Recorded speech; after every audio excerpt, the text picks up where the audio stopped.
Damos inicio a la edición de esta semana de su programa Síntesis. En el día de hoy contamos con la presencia de José Lois Malcún, quien es economista y ex gobernador del Banco Central de la República Dominicana. Gracias por estar con nosotros. Gracias a ustedes. Cuando le llamé y le pedí que nos acompañara en una participación para hablar un poquito de lo que es la reforma fiscal, no es para realmente ya hablar de todo lo que ocurrió, sino yo he estado dándole seguimiento a los planteamientos suyos con respecto a esto de la reforma. Y recientemente vi un artículo que me llamó mucho la atención, que es que usted entiende que la reforma debe de continuar y debe de volverse a presentar, y habló de por qué y de cuáles serían los efectos que tendría nuestro país. Y Luis Abinader dice, yo la presenté, no pasó y no se hizo. Y ya vamos a vivir 3 años más con el mismo modelo y patrón económico que tengo. Lo que digo que me llamó la atención es porque veo que muchos de los efectos que usted plantea ahí no son a corto plazo, son efectos a mediano y a largo plazo. Háblenos un poco de eso, sí. Señor Malcún. Mira, el hecho de que el presidente optara por retirar la reforma en forma definitiva, como supuestamente lo hizo, lo cual considero que no estoy de acuerdo. Pienso que debió retirar la reforma y anunciar que iba a haber un nuevo proyecto de reforma fiscal, digamos, más consensuado, con algunas medidas, eliminando unas, poniendo otras y suavizando el proyecto, o sea, suavizando el impacto, y quizá con menos recaudaciones de las que se tenía previsto. No, íbamos a recaudar 120 mil millones, bueno, vamos a recaudar 90, pero algo es algo, porque el problema es que la reforma se necesita por una razón muy simple. Hay muchas razones, y le escribí hoy en un artículo que salió, que dice, ¿están todos felices sin reforma? Bueno, ahora esperen lo que viene. Ahí yo describo varias de las consecuencias que van a venir. No lo van a sentir este año ni el año que viene, pero a la medida que pase el tiempo se va a comenzar a sentir fuertemente el que no hayamos tomado la decisión en este momento, que era un año perfecto, que era un año bueno para hacer la reforma. ¿Por qué? Porque la economía está creciendo bien, hay estabilidad en el tipo de cambio, las tasas de interés están bajando, o sea, no estamos en el 2021 o el 20, ni el 22, que vino la pandemia, la guerra de Ucrania. Ni el 23 de la inflación. Exacto, la inflación. Era el momento adecuado. Ahora, ¿cuáles son los 2 puntos que más me preocupan en el corto plazo? Me preocupa que vayamos a perder nuestra posición o nuestra calificación de riesgo país. ¿Por qué? Porque eso implicaría que la colocación de bonos soberanos en el exterior tengamos que pagar más intereses.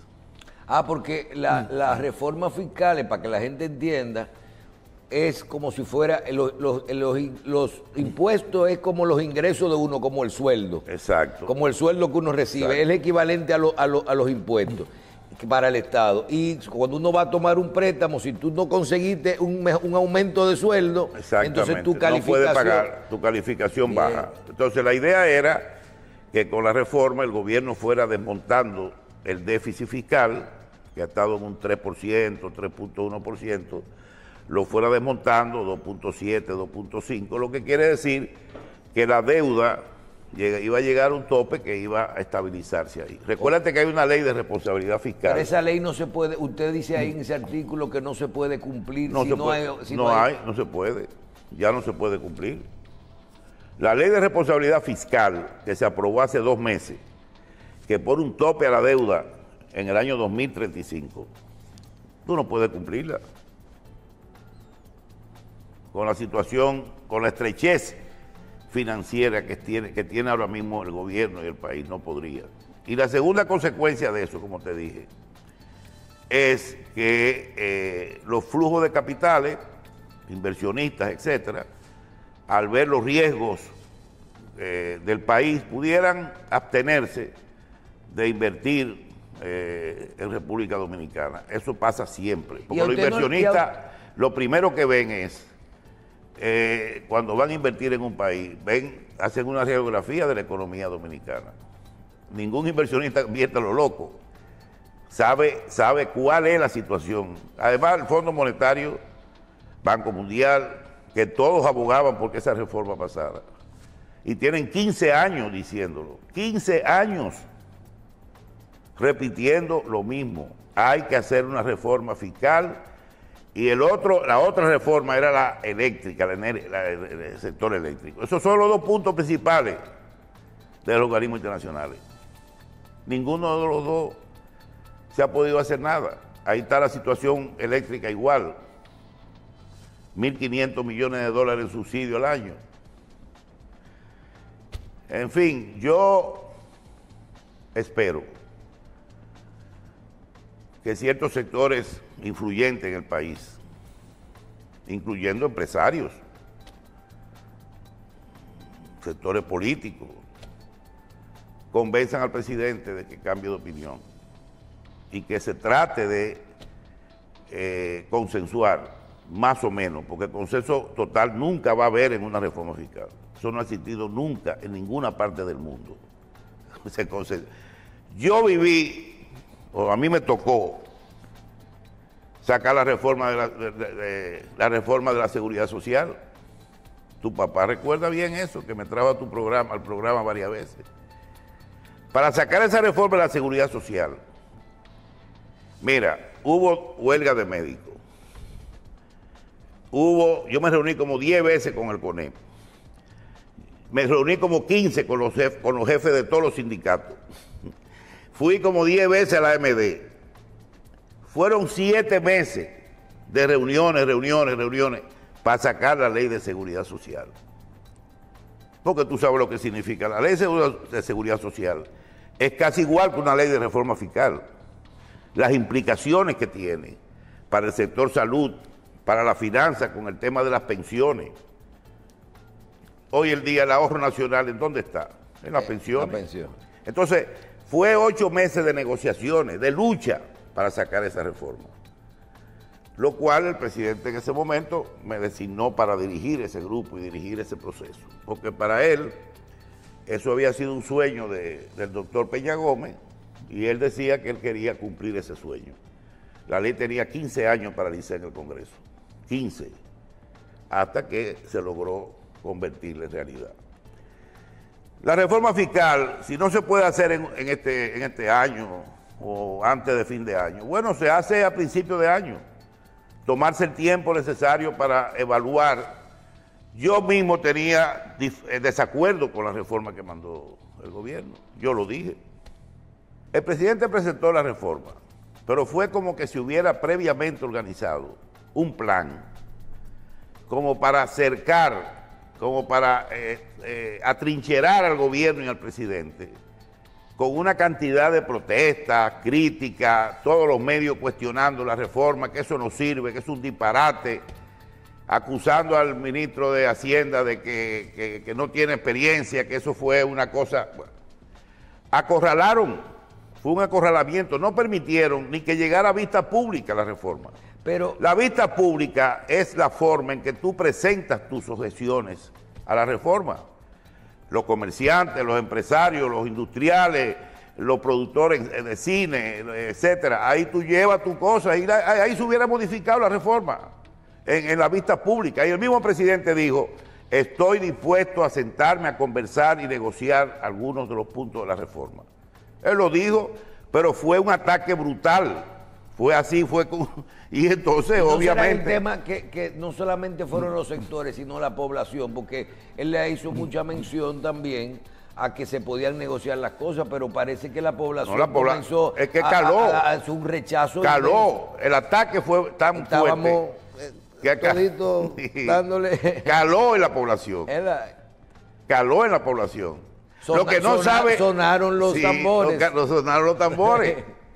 Pero también ahí detrás de eso, también tú sabes que hay un sector político que está siempre sembrando la cizaña, y es natural. Y financiando esto, y muchos sectores que le impactaba también la reforma financiaron. También financiaron, y fueron todos los medios de comunicación, radio, televisión, prensa. Entonces, ¿qué hizo? Yo creo que el presidente en un momento quizás dirá, coño, pero ven acá, tráeme esa maldita reforma para acá, yo no voy a hacer nada, como quien dice, no le dieron espacio. Sí, sí. O sea, y no hubo va nada. espacio. Y tiene otra propuesta, no tengo ninguna. No tengo nada ya. Realmente...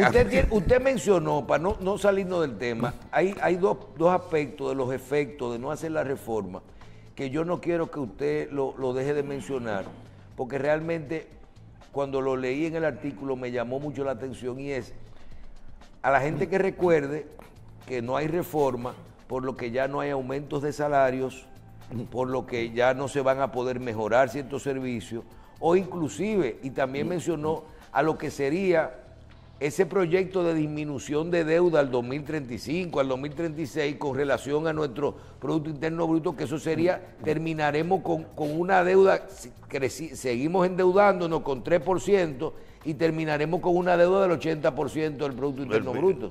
Bueno, imagínate tú, estamos cerca del 74%, la deuda consolidada, que era del gobierno central, que está como en un 45, y la del Banco Central.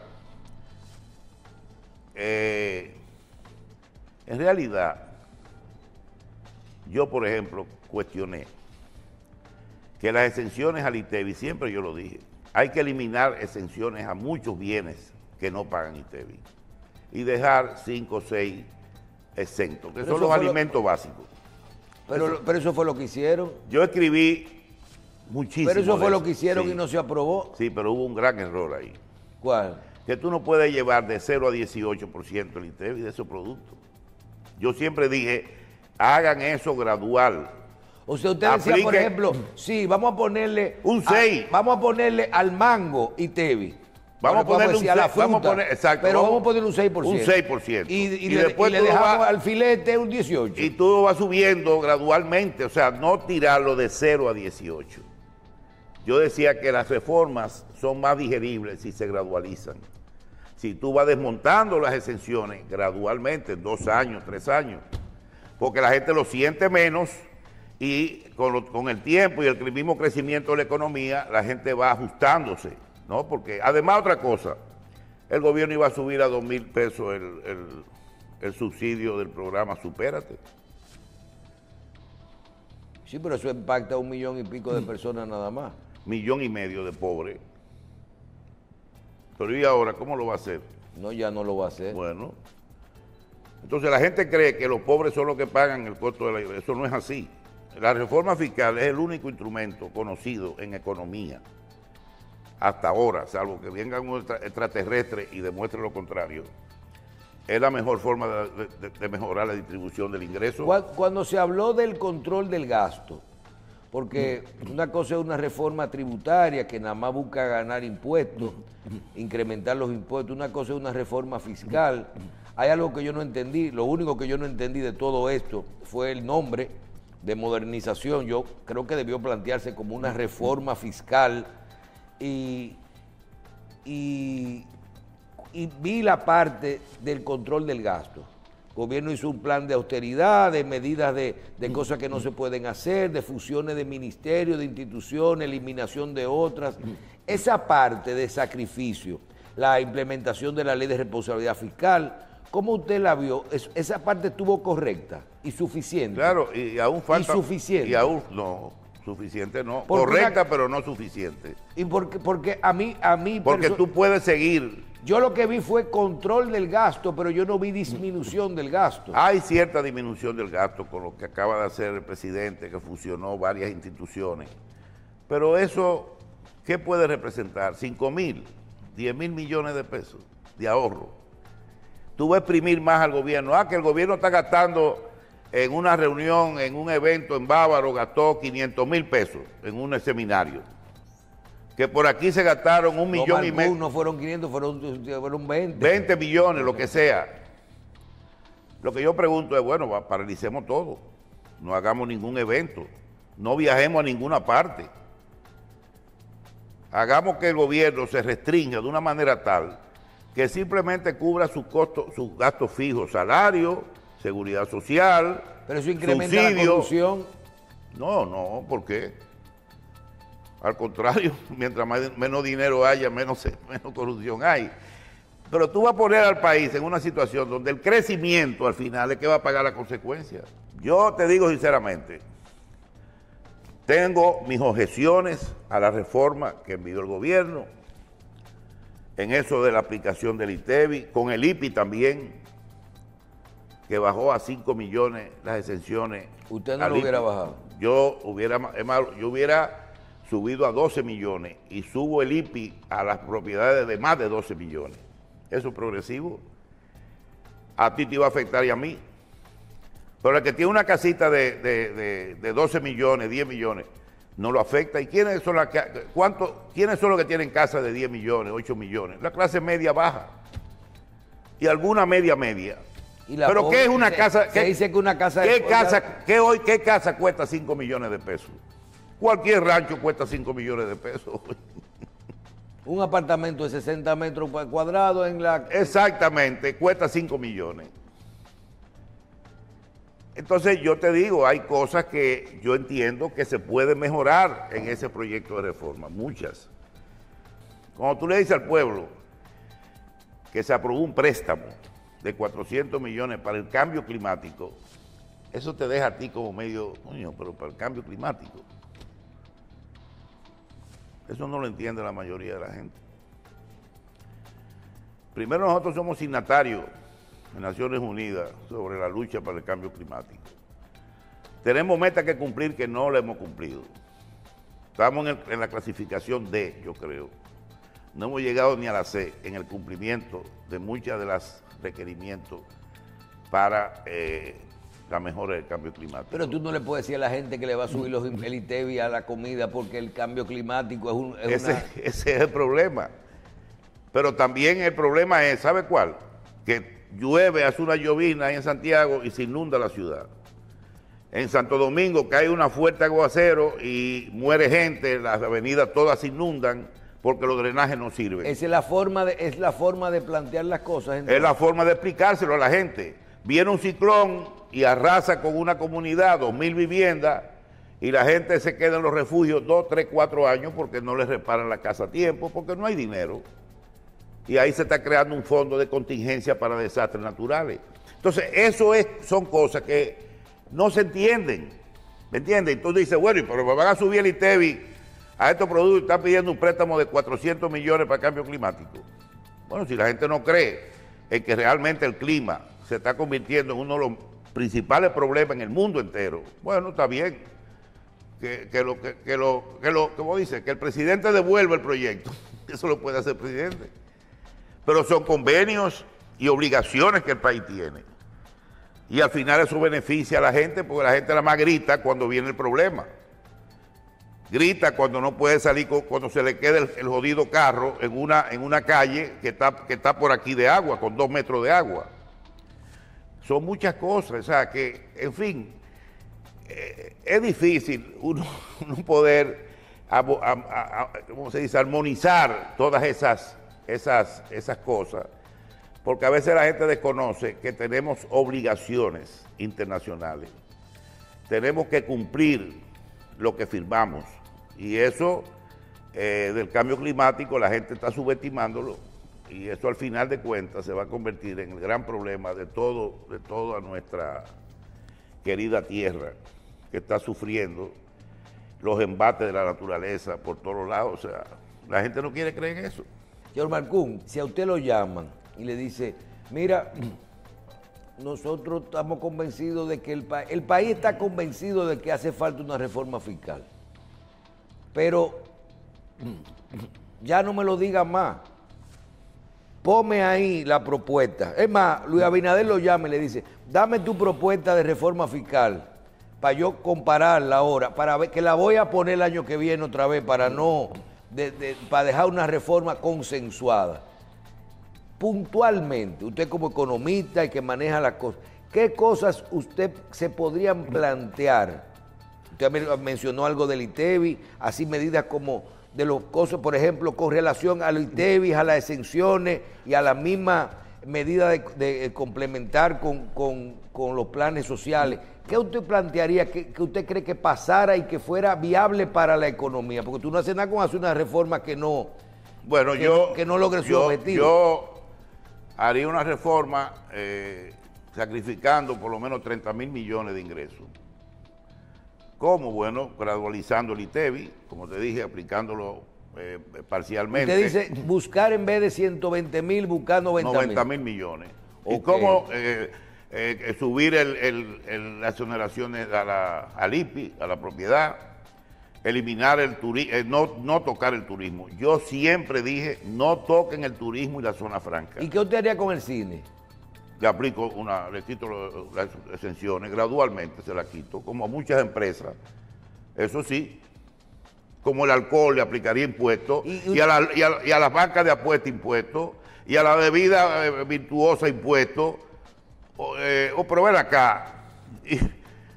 Y por ejemplo, con el ITEVI, ¿qué fue lo que usted explicó de aplicarlo a todo, pero gradualmente? Excepto los 6 productos que los 7. Pollo, pan, leche, arroz, víveres, no sé cuál más. Eso sí, no tocarlo. Después a los otros le aplicaría el ITEVI, pero en tres etapas, 6, 6, 6, y quizás después bajo el ITEVI de 18 a 15%, que es donde yo creo que debería estar, todo. 15%. Ya cuando todo pague. Sí. Entonces, ¿cómo compensar los 30 millones? Los 30.000 millones. Yo le quito el subsidio a los combustibles.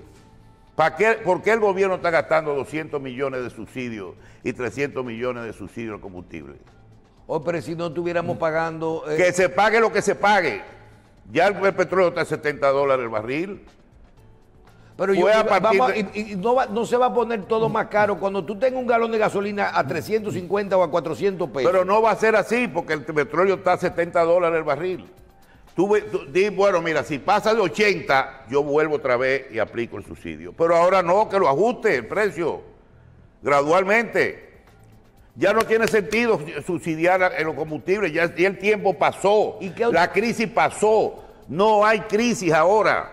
Eso fue en un momento que hubo necesidad de hacerlo porque el petróleo estaba a 90, $100 el barril. Y si usted tuviera que tomar una decisión con el déficit del sector eléctrico, ¿usted le corta la luz a todo el que se la está robando? Le ajusto la tarifa, que aquí no se ajusta la tarifa hace años. ¿No te acuerdas que comenzamos a ajustar la tarifa y no se pudo? O privatizo la maldita EDES, que yo le he dicho 1.000.000 de veces, pero no me han hecho caso. Privaticen la distribución, que esa vaina mientras esté en manos del Estado no va a funcionar. Y eso implicaría una inversión extranjera de 800 millones. Digo, yo le voy a decir una cosa. Cuando aquí la gente va a una telefónica y le dicen que una factura está cara, nadie se queja. Pero ven acá. Y la pagan, y si no le cortan a uno el teléfono, a lo mejor el éxito sería... ¿Quién paga agua en este país? ¿Quién paga la jodida basura en este país? ¿Tú crees que es justo pagar 60 pesos de peaje? Aumenten ese peaje a 100 pesos. Pero si un dólar de peaje. Pero hay ciudades donde caminar en los expressways te cuesta $3 de peaje dentro de la ciudad. Aquí pagamos $1 para ir a Romana. No, hombre, no. Hay mucha vaina que hay que corregir. Estamos muy mal acostumbrados y ahí hay recursos, ahí ingresa dinero, porque si tú te ahorras 12.000 millones al año con el combustible, son 12.000 millones que lo puedes usar arreglando calles, alumbrando los barrios, mejorando los caminos vecinales, mejorando la infraestructura en general. O sea, el gobierno puede reusar ese dinero en inversión, pero eso la gente no lo entiende. Ah, que va a subir el transporte. Bueno, que suba. Va a subir una vez, subió. Pero yo le dejaría ese rango de 70 a 80 dólares el barril, no subsidio los combustibles. Si sube de 80, ahí le vuelvo y subsidio el combustible. Pero ya está bueno. Y eso es la energía. ¿Tú crees que es justo gastar 1.500 millones al año de dólares en subsidio al sector eléctrico? 90.000 millones. Y lo resiste el sistema una medida tan drástica como esa, como privatiza la EDE, córtale la luz a todo el mundo, al que no paga y elimina el subsidio de los combustibles. Hay que ponerle un contador a todas las casas en este maldito país y ponerle una tarifa. Si tú quieres subsidiar a los pobres, está bien que lo subsidien, pero que pague la maldita luz. ¿Cuántos hogares aquí? ¿Está de acuerdo con subsidiar, pero con un contador? Pero lógicamente cada hogar tiene que tener un contador de luz y pagar la luz. Eso hay que resolverlo. Aquí hay un desorden con eso y el robo de energía también. Y la pérdida de energía. Y la pérdida de transmisión, que es un 30% de la energía que se transmite. Hay que invertir en eso también, en mejorar la transmisión. Pero ¿con qué dinero? En fin, ¿cómo te estoy diciendo? Esta es una situación complicada, ¿no? No todo se puede resolver de un día para otro. Hay que ir poco a poco. Se están haciendo avances. No vamos a decir que... ¿Usted continuará el proceso de las otras reformas o ya usted entiende que ya con esto ya no se va a hablar de seguridad social, no se va a hablar de hay que sacar la reforma de la seguridad social. Eso es de prioridad uno. Tenemos 2 años con esa reforma ahí. Otra crítica que yo tengo es al Código Laboral. Un tema sensible. ¿Ok? Sí, pero esa propuesta parece que ya también tiene problemas porque los empresarios no la van a aprobar sin la cesantía. Que no la aprueben. Porque si está la cesantía ahí, que dejen eso así. Porque el gran problema de este país o del Código Laboral, es la cesantía. Porque la doble tributación que pagan por eso es que se mueven tantas empresas hacia la informalidad. ¿Cómo tú aguantas eso? Pensión, riesgos laborales, seguro de salud, cesantía, Infotec. Pero ven acá. Por eso que aquí las empresas, cuando nace una empresa, dura a los 3 años, dijo una vez un director de la DGI durante Danilo, dijo, aquí el 70% de los negocios nuevos desaparecen a los 3 años. Mire, usted está relajando con eso. Nosotros, y excúseme el ejemplo, pero nosotros hicimos un ejercicio y lo vimos con 2 personas, un emprendedor que llama a un compañero de su universidad y le dice, mira, tengo un proyecto, yo estoy trabajando, tengo un proyecto con una compañita nueva que estoy emprendiendo y conseguí un contrato de 2 años que me van a pagar 250,000 pesos mensuales. El contrato tiene un costo entre papelería, impresiones, oficina, internet, como de 50,000 pesos mensuales. Y yo te quiero contratar, te voy a dar 50,000 pesos mensual, para que vamos a gastar 50 cosas y yo me voy a quedar con 100 y de ahí voy a tener que pagar mis impuestos que me voy a ganar. 50 para ti para que lo dirija de sueldo, 50 que se van en gasto y 100 que me voy a ganar menos los impuestos que me van a quedar un 60, claro, 70%. Perfecto. ¿Usted sabe por qué no se dio el proyecto?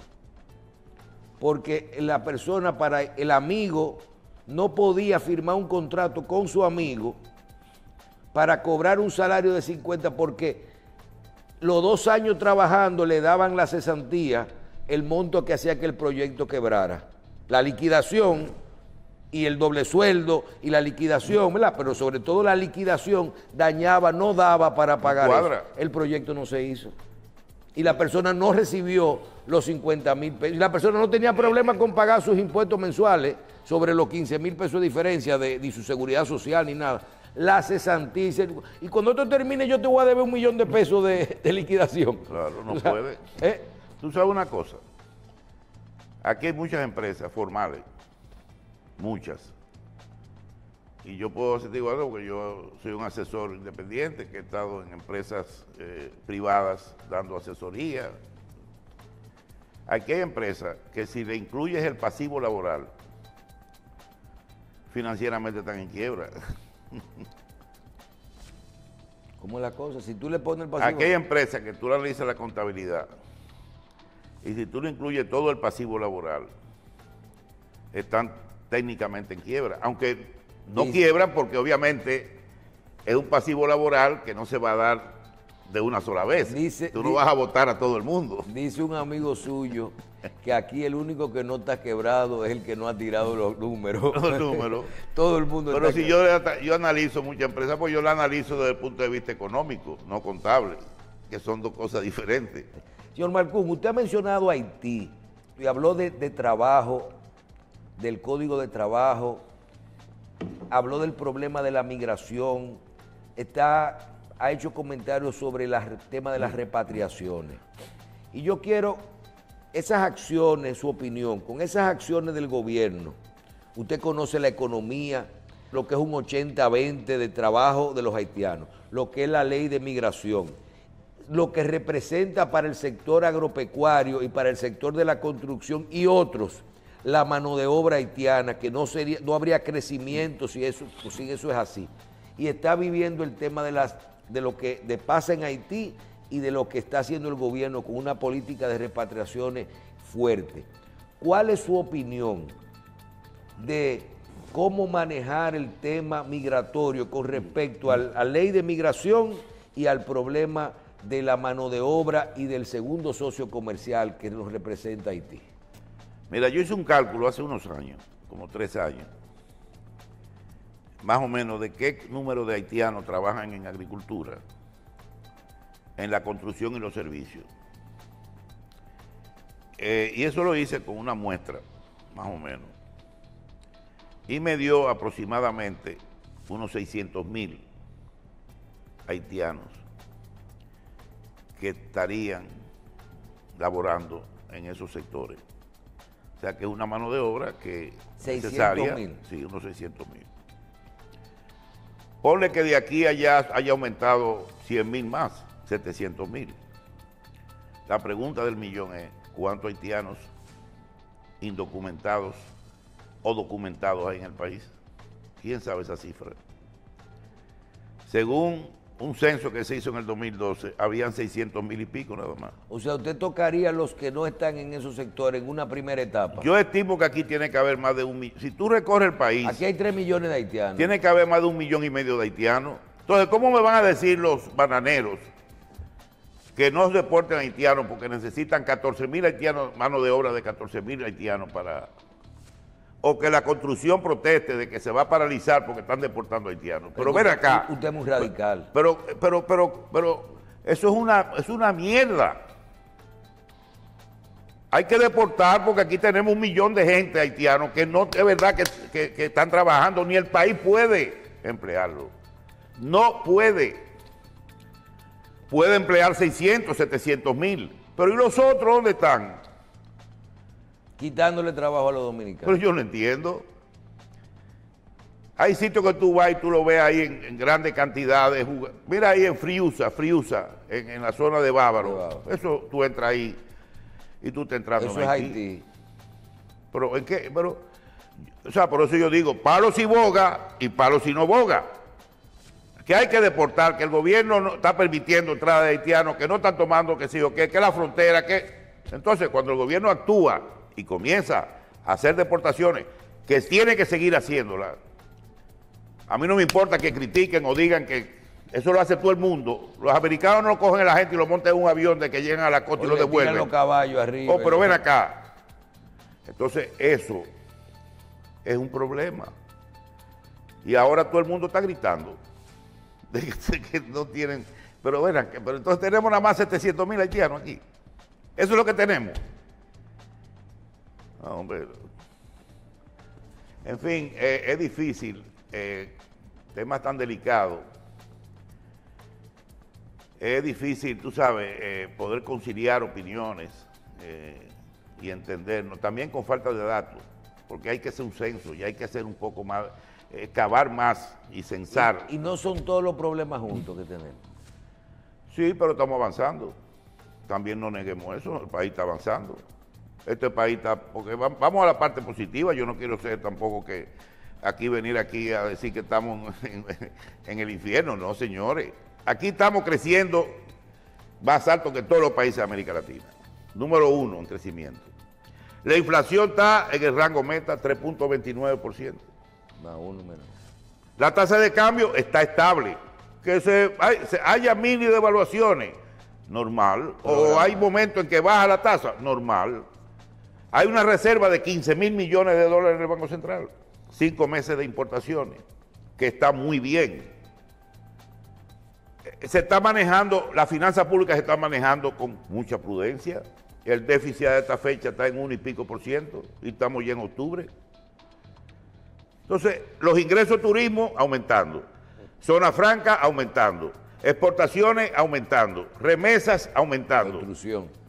La construcción está removiéndose, la minería está de nuevo reviviendo. Este año vamos a ingresar 40.000 millones de dólares en divisas o más. Estamos haciendo cuestionamientos a cosas puntuales. Haití, reforma fiscal, pero el país está en una situación envidiable. Por eso yo digo que es el momento de haber hecho la reforma. Porque la situación de este país es envidiable, te lo digo a nivel la reforma había que hacerla en buena, no en mala. Pero lógico, tú en mala no puedes hacer nunca una reforma fiscal. Finalmente se nos acabó el tiempo, señor Malcún, pero no quiero terminar sin que usted deje un mensaje. Yo creo que no debe ser un mensaje solo dirigido al presidente, que es quien puede mandar de nuevo una reforma fiscal, sino a los sectores en este momento, qué debemos de hacer y la necesidad de por qué usted entiende que debemos, no, aunque sea a corto plazo, volver a discutir una reforma fiscal. Bueno, yo creo que en este momento el CONEP, la Asociación de Bancos, la Asociación de Industriales de Herrera, la Asociación de Industria de República Dominicana, organizaciones sindicales, organizaciones no gubernamentales, deberían estar buscando una forma de consensuar entre ellos una posición para pedirle al presidente que reconsidere su decisión de retirar la reforma definitivamente. Y asimismo pedirle que esos grupos de poder, esas organizaciones están dispuestas o quisieran participar en el rediseño de esa reforma para ver hasta dónde se busca un consenso. ¿Hasta dónde? No que va a haber consenso total, porque eso no va a pasar, pero hasta dónde se puede consensuar sacrificando algunas cosas ahí que hay que definitivamente sacrificar. O sea, bajar las expectativas. Pero a su vez el gobierno tiene que buscar ingresos en otra fuente. La evasión final. ¿Cómo atacar la evasión? Hay que actuar para atacar. Yo siempre menciono que yo tuve una reunión con un minuto me da. Sí, sí, yo tuve una reunión con el director de Impuesto Interno de España, cuando yo era ministro de Hacienda, ministro de Finanzas en esa época, y en un almuerzo con él y Kiko Tabar, que era director de la DGI, yo le pregunté, oye, pero yo vi que en España disminuyó ha bajado mucho la evasión. Me dijo, sí, nos gustaría saber porque aquí tenemos ese problema, que sí, ok. Y me dijo, no, eso fue producto del efecto Lola. ¿Lola? Sí, y digo yo, efecto Lola, sí, el efecto de Lola Flores. El día que metimos presa a Lola Flores por evasión de impuestos, ahí todo el mundo comenzó a pagar. Hay que buscar una Lola Flores aquí, ¿tú entiendes? Porque es que hay mucha impunidad, hay mucho abuso. Aquí se cometen muchos abusos. ¿Y no hay también mucha informalidad? Bueno, precisamente por eso, por lo que estamos hablando. Porque con la informalidad tú no puedes hacer. ¿Qué tú haces con la informalidad? Claro. Bien. Gracias. Gracias a ti. Bien, agradecemos a Lois Malcún, economista, exgobernador del Banco Central, su participación con nosotros hoy en Síntesis, y vamos a tener que realizar a corto plazo otros programas con el señor Malcún. Muchísimas gracias de nuevo por estar con nosotros en Síntesis.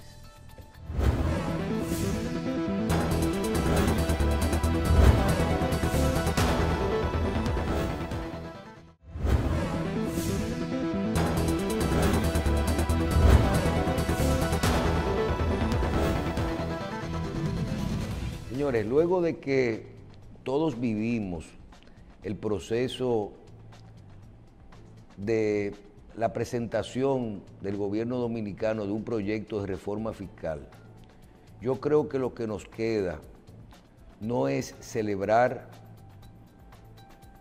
que el gobierno ha retirado esta propuesta. Yo creo que nosotros debemos de, en este momento, aprovechar el tiempo y cada quien dentro de su área, dentro de su vida, ver qué es lo que tiene que hacer en este momento. Yo creo que nosotros no debemos de celebrar que no hemos quedado sin el incremento de los ingresos de nuestra nación. Pero es momento de reflexionar y no, como dijimos solo esta semana, de tener el tiempo para desarrollar propuestas, consensuar propuestas que nos afecten lo menos posible, pero que se logren las metas a corto, mediano o largo plazo que necesita nuestro país. Podríamos hacer... Tenemos el tiempo para hacer esta propuesta, pero no podemos quedarnos ahí. Cada quien tiene que participar y tiene que tratar de conversar con todos los sectores que puedan generar una propuesta que todo el mundo logre o la mejor ley posible o la menos mala para cada quien, pero tiene que tener una cuota de sacrificio para nosotros poder resolver el tema de los ingresos. También hay otras acciones que usted puede hacer. Y yo quiero que no solo el gobierno, que entendemos que de forma inmediata debe de tomar parte de los resultados de esa presentación y comenzar a hacer todo lo que pueda hacer sin haber hecho una reforma. Controlar la evasión y la elusión, para eso no hay que hacer una reforma, que no sea suficiente y que no se logre en un año, pero esa medida se puede controlar, comenzar inmediatamente. Monitoreo, supervisión, auditorías de todo el que tiene una ley de exención para que no la viole. Nosotros podemos perfectamente iniciar un proceso hoy de evaluar todas esas exenciones y buscar que por lo menos se ejecuten de forma correcta. Que nadie venda una concesión de combustible, que una película utilice sus concesiones de una forma práctica, que una empresa de zona franca de la frontera tenga que cumplir las condiciones que se comprometió para poder lograr esa exención. Y eso el gobierno lo puede hacer de una vez. Y una de las cosas que nosotros queremos agregar, y ojalá el gobierno comience a trabajar en ese sentido, es que yo creo que nosotros podemos evaluar la masa de los dominicanos, el grueso, que somos 6, 7 millones de dominicanos que viven con niveles de ingresos de forma formal o informal de menos de 30,000 pesos. Entonces yo creo que nosotros debemos que analicen el ingreso y por qué nuestro país en muchas cosas es más caro que otros países. ¿Qué medidas yo puedo hacer si yo me siento con una persona y decirle, usted gana tanto, usted gana 30,000 pesos, su esposa gana 20,000, usted manda a su hijo a una escuela pública, usted tiene un seguro contributivo o subsidiado, médico. ¿Cuánto usted gasta de pasaje a su trabajo? ¿Cuánto usted gasta de comida? ¿Cuánto usted gasta de comida en su trabajo? ¿Cuánto usted gasta de combustible si tiene un carrito o un motor? ¿Cuánto usted gasta por pelarse una vez al mes usted o por su mujer ir al salón 4 veces al mes? ¿Cuánto usted gasta en comunicación? Y ver que hay una realidad. Si está pagando alquiler, si se metió en un plancito de eso de 16, de 12 mil pesos, de esos proyectos del gobierno. Si está pagando un alquiler. Cuando usted suma todo eso, tú dices, pero esto es superior, con todo y que trabajen los dos, esto es superior a lo que nosotros estamos recibiendo. Y yo creo que a veces trabajar en eso, decir, ¿cómo nosotros hacemos políticas públicas? Mira, el sistema de transporte. Bueno, vamos a explicarle a la gente que con un sistema de transporte eficiente y un subsidio en el transporte, como lo tienen, porque los metros lo tienen, y los teleféricos, usted puede, en vez de gastar 6 mil pesos o 10 mil pesos en combustible o en pasaje, usted lo que va a gastar es 3 o 4 mil. ¿Cómo logramos que el plato del día se mantenga con los niveles inferiores a los 250, 200, que le podamos buscar la vuelta a 10 artículos, a 20 artículos? Porque es que cuando tú analizas que una persona, aunque se tome un café y un pan por la mañana, si fue a su trabajo, y luego, y no le agregue una chocorrica porque es lo que hacemos todos, y luego un plato que no tenga que decir, dame medio servicio de comida, o ponérselo de una forma que la gente comience a construir y decir, bueno, yo me voy a llevar mi cantinita porque esa me cuesta 80 o 100 pesos.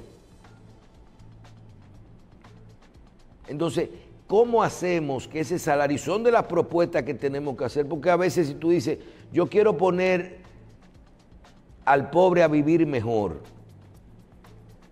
pero ahí se mete también la clase media, porque la clase media trabaja y va y se mueve todos los días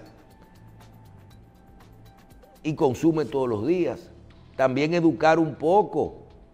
La gente no quiere pagar electricidad, basura, agua, pero no tiene problema con jugar todos los días un billete de lotería, un palé, ni tiene problema con gastar el 15, el 20% de su salario mínimo en internet para pasarse el día dándole teclas al celular. Entonces aquí tenemos que repensar también lo que es el rendimiento del salario y cómo podemos establecer medidas, políticas públicas que puedan tratar de que eso rinda un poquito más. Lo mismo sentarse en los sectores, hacer propuestas. No es tirando páginas de periódicos. Yo escuché, aprovechar todo lo que ocurrió ahora. Yo escuché a todas las asociaciones ahora, no, pero sí queremos reforma, lo que queremos es que bueno, vamos al diálogo. Porque es que hay mucha gente que se le fue la mano y ahora se dieron cuenta que no hemos quedado sin nada. Vamos a proponer ahora, y vamos a exigir una reforma. Y ustedes verán que vamos a terminar nosotros como dominicanos pidiéndole al presidente Abinader que antes de irse nos deje la reforma fiscal hecha, porque no vuelve en los próximos por lo menos 12 años o 8 años. Después que un gobierno vaya con un presidente que quiera repetir, no va a venir una reforma fiscal, porque el costo político va a ser otro. Eso se logró porque este presidente no quería volver. Y luego van a venir las personas de su partido y van a decir, no lo haga porque vas a matar el partido si lo hacemos después del 2026. Entonces es un momento para pensar, para hacer propuestas y para el gobierno también buscar la forma de que la vida nos cueste menos. Así como controlar todo lo que se pueda controlar, que se iba a hacer con la reforma fiscal, que no se pueda, que no se necesite la ley. Porque para cobrarle a los que no pagan no tenemos que esperar, o para supervisar. No le pudimos quitar las exenciones, vamos a supervisar las exenciones. y vamos a negociar con quienes tienen las exenciones. El sector turístico, estaban pagando $60 por habitación, vamos a cobrarle 65.